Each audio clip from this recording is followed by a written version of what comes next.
Bonjour les gars, c'est encore moi, Black Solakunda. Cette fois-ci, je ne sais pas quel est le titre que je vais donner à cette vidéo. Mais nous étions en 2010, pendant les élections, il y a certains candidats qui ont fait des promesses.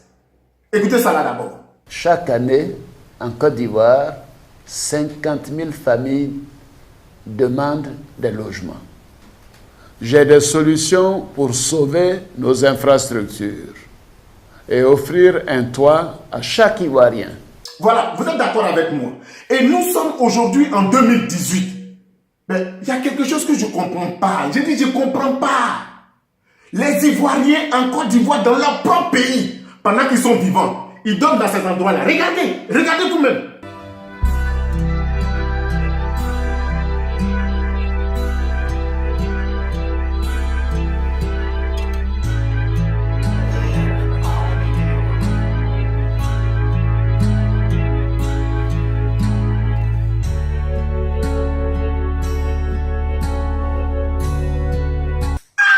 Je voudrais m'adresser à M. Alassane Dramane Ouattara. Tu as été Premier ministre au temps de Félix Houphouët-Boigny.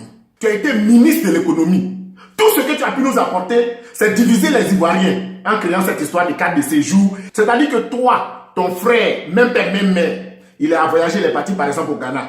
Avant qu'il n'arrive là, les agents recenseurs sont passés puis ils ont écrit son nom. Quand lui il arrive là, même père, même mère, lui devient étranger, toi tu es Ivoirien. Ça là, ça a divisé la Côte d'Ivoire. Les Ivoiriens se sont battus jusqu'à, grâce au président Laurent Gbagbo, on a supprimé cette histoire de carte de séjour. Alassane Dramane Ouattara, quand tu battais campagne là, cette vidéo-là, je te repasse ça encore pour que tu puisses voir. Il faut bien l'écouter. Chaque année, en Côte d'Ivoire, 50 000 familles demandent des logements.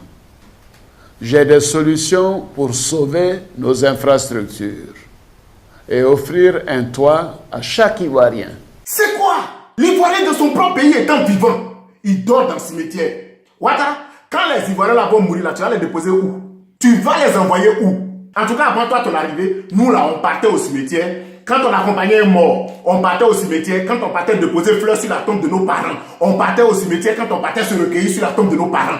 Ivoirien vivant ne dort pas dans le cimetière. C'est quoi tout ça? Donc toi, tu as passé tout ton temps à casser les maisons des gens.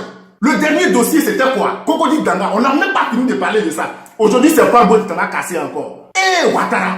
Bon, écoutez, chers Ivoiriens, moi je voudrais vous demander un truc, non? Aidez-moi à poser la question à ce monsieur. Les Ivoiriens lui ont fait quoi? Peut-être qu'on a mangé quelque chose qui lui tenait à cœur sans toutefois demander son point de vue. Peut-être qu'il avait quelque chose qui était vraiment très intéressant. Je ne sais pas, il faut dire quelque chose de précieux pour lui et que nous on a pris. Et c'est là, il attendait pour prendre la tête du pays et puis se venger. Il n'a qu'à nous dire, nous on va cotiser et puis on va payer pour rembourser. Sinon c'est quoi? Les Ivoiriens, ils sont vivants dans leur propre pays. Ils dorment dans le cimetière. Ouattara, quand les Ivoiriens là vont mourir, là, tu vas les envoyer où? Autant de Laurent Gbagbo, là, les gens n'ont rien fait. Mais ils ne dormaient pas. Étant vivants, ils ne dormaient pas au cimetière. Ils ne dormaient pas au cimetière. Voici un qui est arrivé. Toi, tes petits-enfants, là, ils sont dans la piscine, d'autres sont en train de voyager à travers le monde. Et puis voici, enfants des gens, des Ivoiriens dans leur propre pays. Regardez ça là. Naïve, cette fillette joue encore à la balançoire. Ce lieu lui a été imposé par le destin. Elle se retrouve à jouer sur un tombeau dans le cimetière de Port-Boué où, tout comme ses parents, d'autres déguerpis, faute de maison, s'y retrouvent pour passer la nuit. Ils font balançoire sur le tombeau des gens. C'est dans Abidjan, la capitale. Tes amis touristes, là, quand ils vont venir, là, et puis ils vont voir que c'est dans le cimetière, la population qui t'a voté là, c'est dans le cimetière la population la vit. Toi-même là, comment tu te sens?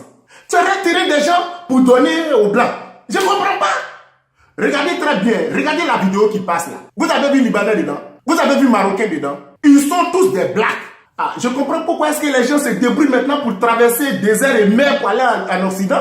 Des gens qui sont vivants. Et puis ils dorment dans le cimetière. Quand ils vont mourir là, ils vont partir où? Répondez à ma question là. Répondez à ma question. Et puis vous, les soi-disant députés entre parenthèses, parce que moi je vous appelle député entre parenthèses. On était là. Moi j'étais dans mon même Yopougon là. Et puis j'ai appris que vous êtes sortis de l'hémicycle pour faire une marche parce qu'il y a eu un attentat terroriste à Paris où il y a eu des Français qui sont morts. Vous avez fait marche pour les soutenir. Hein? D'autres ont couru pour aller à l'ambassade de France pour aller signer un cahier de décès. Ceux qui vous ont porté là, à l'hémicycle, là, ceux qui vous ont porté à ce titre de député là, aujourd'hui là, où vous et moi nous sommes en train de parler là, Ils dorment dans le cimetière. Ils ne sont pas comme moi, hein. Ils dorment dans le cimetière. Je ne vois aucun député en train de se manifester pour dire on va marcher pour contester. Je ne vois pas. En ce moment-là, vous là, mais vous faites quoi pour les Ivoiriens? Dites-nous, député, vous faites quoi pour les Ivoiriens? Ivoiriens, vivant dans son propre pays, il dort dans le cimetière. Quand il va mourir là, vous allez l'envoyer où? Quand tu vas parler, on va dire oui, tu entends d'amener les gens au soulèvement. Ça là, c'est pas soulèvement. Hein. Regardez la vérité en face. Adore la solution. Tu as dit, hein, je vais trouver une maison. Ah, c'est maintenant, je comprends. Donc toi, quand tu parles de maison là, tu parles de tombeau. Tu parles de cimetière. Je comprends pourquoi tu as construit 7 cimetières à Abidjan. Pour que les gens, les Ivoiriens puissent aller y vivre. Et toi, tu vas où? Toi, Ouattara, tu vas où? Mais les gars, prenez les gens au sérieux. Qu'est-ce que les Ivoiriens ont fait pour mériter ce sort là? Ouattara, faut nous dire ce qui était très important pour toi et puis nous, on a arraché là.